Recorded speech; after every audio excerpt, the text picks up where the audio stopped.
আজি শিৱসাগৰ জিলা সাহিত্য সভাৰ অন্তৰ্গত সক্ৰিয় শাখা সাহিত্য সভা হলগুৰি মুকুল শাখা সাহিত্য সভাৰ উদ্যোগত আৰু হলগুৰি মুকুল শাখা সাহিত্য সভাৰ আকাশ উপ সমিতিৰ সহযোগত আজি দাধৰা হৰি মন্দিৰ প্ৰাংগণত অনুষ্ঠিত হৈছে আকাশ উপ সমিতিৰ কাৰ্যসূচী অনুষ্ঠিত হৈছে আৰু মই নিজে শিৱসাগৰ জিলা সাহিত্য সভা সম্পাদক হিচাপে উপস্থিত আছো আৰু আমাৰ শিৱসাগৰ জিলা সাহিত্য সভাৰ আকাশ উপ সমিতিৰ আহ্বায়ক জ্যোতি বৰা ভূঞা বাইদেউ উপস্থিত আছে। শিৱসাগৰ জিলা সাহিত্য সভাৰ প্ৰাক্তন সম্পাদক বৰ্তমান জিলা প্ৰতিনিধি সন্তোষ দত্ত ডাঙৰীয়া উপস্থিত আছে আৰু হলগুৰি শাখা সাহিত্য সভাৰ হলগুৰি মুকুল শাখা সাহিত্য সভা সভাপতি পবিত্ৰপ্ৰাণ ভট্টাচাৰ্য ডাঙৰীয়া আছে, উপসভাপতি দত্ত ডাঙৰীয়া আছে, মুকুল শাখা সাহিত্য সভাৰ সম্পাদক মেঘালী গগৈ বাইদেউ আছে, শিৱ কলিতা ডাঙৰীয়া আছে আৰু হলগুৰি মুকুল শাখা সাহিত্য সভাৰ বিষয়ববীয়াসকল আছে, আকাশ উপ সমিতিৰ বিষয়ববীয়াসকল আছে। সকলোকে মই শিৱসাগৰ জিলা সাহিত্য সভাৰ সম্পাদক হিচাপে আপোনালোকক আদৰণি জনাইছো। আজি মুকলি আকাশৰ তলত আকাশ উপ সমিতিৰ কাৰ্যসূচী অনুষ্ঠিত হৈছে আৰু ব্যক্তিগত অনুষ্ঠান নামটো আকাশ আৰু আকাশৰ তলতে আমাৰ কাৰ্যসূচী হৈছে আৰু সঁচাকৈ প্ৰকৃতাৰ্থত নামে হেতি আমাৰ স্থানে হেতি বতৰ পৰিৱেশে সৈতে আমাৰ কাৰ্যসূচী একাত্ম হৈছে আৰু মই প্ৰকৃতাৰ্থত এই কাৰ্যসূচী সফল হৈছে বুলি মই অনুভৱ কৰিছোঁ। কাৰণ আমাৰ তৃণমূল পৰ্যায়ৰ শাখা তৃণমূল পৰ্যায়ৰ কৰ্মীসকলৰ দায়িত্ব হৈছে অসম সাহিত্য সভাই অসমীয়া জাতি কৃষ্টি সংস্কৃতিৰ কাৰণে যিখিনি দায়িত্ব কৰিব লাগে এই কামখিনি কেতিয়া ৰূপায়ণ হ'ব যে তৃণমূল পৰ্যায়ত এইখিনি হ'ব লাগিব আৰু তৃণমূল পৰ্যায়ত হ'লেহে এই অসমীয়া জাতি কৃষ্টি সংস্কৃতি শিপাৰ লগত স্থায়ী হৈ থাকিব আৰু অসম সাহিত্য সভাৰ যিসকল বিষয়ববীয়া তেওঁলোকে এনেকুৱা ধৰণৰ অনুষ্ঠানহে বিচাৰে যি অনুষ্ঠানবিলাকত কম বাজেটত ভাল অনুষ্ঠান সেইটো সদায় কয়, কিন্তু আমাৰ মনবিলাক ৰঙীন থাকে, বেছি সপোন দেখোঁ, আমি আনন্দ ল'বলৈ বিচাৰোঁ কাৰণে আমি ভাবোঁ কম বাজেটত অনুষ্ঠান কৰিব লাগে, কিন্তু আমাৰ মাজত এনেকুৱা হয় বহুত বিগ বাজেট কৰি দিয়ে আৰু বহুত এটা খৰচী অনুষ্ঠান হয় আৰু খুব ভাল লাগে, সেইটো হয় পিছে, কিন্তু তেনেকুৱা অনুষ্ঠান কৰিলে আকৌ পিছৰ অনুষ্ঠান কৰিবলৈ আমাৰ ভাগৰ লাগে। কিন্তু আজি যিটো অনুষ্ঠান হৈছে এই অনুষ্ঠান হৈ থাকে এনেধৰণৰ অনুষ্ঠান হৈ থাকিলে আৰু এনেকুৱা ধৰণৰ অনুষ্ঠান কৰি থাকিবলৈ আমাৰ ভাল লাগি থাকিব, কাৰণ আমাৰ ভাগৰ নালাগিব, কাৰণ আমাৰ বেছি পইচা খৰচ নহ'ব, বেছি সময় নষ্ট নহ'ব আৰু সেইখিনিকে মই মোৰ অনুভৱটো প্ৰকাশ কৰিলোঁ।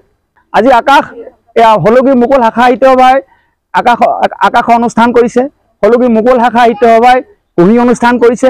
শাখা সাহিত্য সভাসমূহৰ কাৰ্যসূচী ৰূপায়ণ হৈ থাকিলেহে জিলা সাহিত্য সভাই কাম কৰা বুজাব আৰু জিলা সাহিত্য সভাই কাম কৰা বুজালে অসম সাহিত্য সভাই কৰা বুজাব।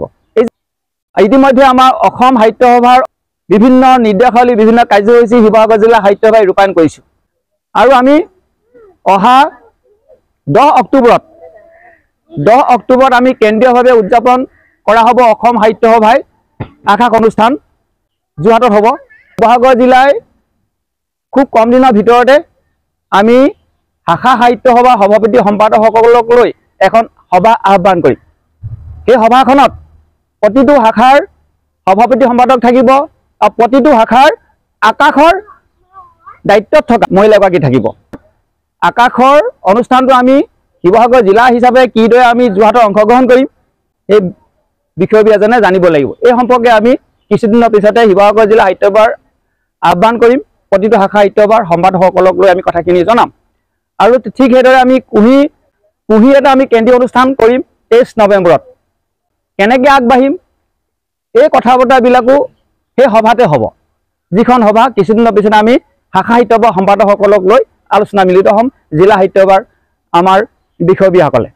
9 নৱেম্বৰত আমাৰ চন্দ্ৰকান্ত সন্দিকৈ ভৱনৰ কেন্দ্ৰীয় অনুষ্ঠান আছে, সেই অনুষ্ঠানটো আমি শাখা সাহিত্য সভাৰ সম্পাদকসকলে কেনেকৈ সভাপতি সম্পাদকসকলে কেনেকৈ আমি আগবঢ়াই নিম এই বিষয়ে আলোচনা কৰা হ'ব। মই জিলা সাহিত্য সভাৰ সম্পাদক হিচাপে মোৰ কাম সেইটোৱেই, মোৰ কাম এটাই কাম যে সাংগঠনিকভাৱে জিলা সাহিত্য সভাৰ বিষয়ববীয়াসকলৰ লগত শাখা সাহিত্য সভাৰ বিষয়ববীয়াসকলৰ লগত অসম সাহিত্য সভাৰ বিষয়ববীয়াসকলৰ লগত সমন্বয়কৰ সংযোগ স্থাপন কৰি সাংগঠনিকভাৱে অসম সাহিত্য সভাক শিৱসাগৰ জিলা সাহিত্য সভাই সহযোগ কৰা আৰু মই সম্পাদক হিচাপে আপোনালোকক অৱগত কৰিলোঁ।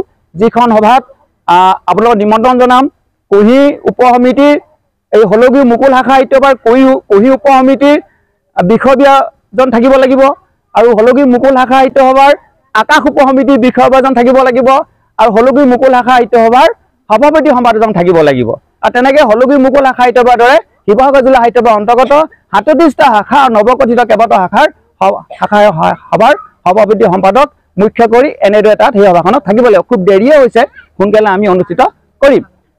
আমাৰ 10 অক্টোবৰত আকাশৰ কি অনুষ্ঠান কৰিম অহা যোৰহাটত আমি শিৱসাগৰ জিলায় এই যে আপোনালোকে ইয়াত দিহানাম পৰিৱেশন কৰিলে, এই যে আপোনালোকে বিয়ানাম কৰিলে, এই যে কবিতা আবৃত্তি কৰিলে, ইয়াৰ পৰা কিজানি এই শাখাটোৰ পৰা কিজানিবা আমি ইয়াৰ পৰা নিৰ্বাচিত কৰি নিব পাৰোঁ নেকি।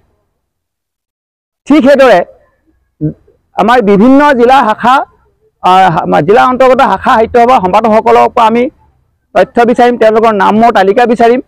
আমি শিৱসাগৰ জিলা সাহিত্য সভাই দলগতভাৱে, মই এককভাৱে বিচৰা নাই, কাৰণ দলগতভাৱে, কাৰণ এজন বা এগৰাকী ব্যক্তিক যদি আমি কিবা এটা পৰিৱেশন কৰিবলৈ দিওঁ তেতিয়া এগৰাকীয়ে হ'ব, জিলাখনৰ মানে দলগত হ'লে বেছি ভাল হ'ব। মই কৈ আছোঁ যে আমি দিহানাম হ'লে দলগত হ'ব, বিয়ানাম হ'লে দলগত হ'ব, সেইটোকে মই ভাবিছোঁ।